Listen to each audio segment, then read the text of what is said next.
പ്രശ്നമൊന്നുമില്ല. പക്ഷെ കറവൂല. എക്കലിക്കിലാണ്. എന്തുകൊണ്ട് ഇങ്ങനെ കത്തിച്ച് എക്സ്പെരിമെന്റ് കാണിച്ചേർന്ന് ചോദിച്ചു കഴിഞ്ഞാല് തീന്റെ കറ ഒരിക്കലും പോവൂല. മനസ്സിലല്ലേ? മുട്ടന്റെ കറ പോകും, എല്ലാ കറയും പോകും. തീ പിടിച്ച കറ അതിൽ വരുന്ന എഫക്ട് പിന്നെ ഒരു ജീവിതത്തിൽ മാറൂല. അതാണ് അത്രയും ധൈര്യത്തിൽ നമ്മളെ ഗ്ലാസ് കിച്ചൺ കാണിച്ചത്. അത് ഈ എക്കലിക്കിൽ ചെയ്ത് നോക്കി നോക്കാം. കറ പോകുന്ന ഇപ്പൊ നല്ല അത്യാവശ്യം നല്ല കറയായിട്ടുണ്ട്. ജസ്റ്റ് നോക്കിക്കോട്ടെ. നോക്കിയാൽ മഞ്ഞ തീന്റെ കറയായിട്ടുണ്ട്. പക്ഷെ ഒരു പാടുമായിട്ടുണ്ട്. ഒരു പാടും വന്നിട്ടുണ്ട് അല്ലേ?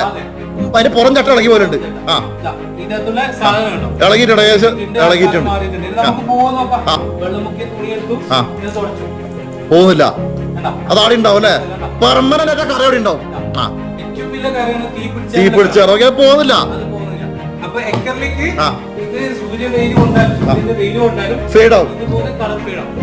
സോ അതുകൊണ്ടാണ് നമ്മൾ എക്കർലിക്ക് ചെയ്യാണ്ട് ഗ്ലാസ് കിച്ചൺ ചെയ്യുന്നത്.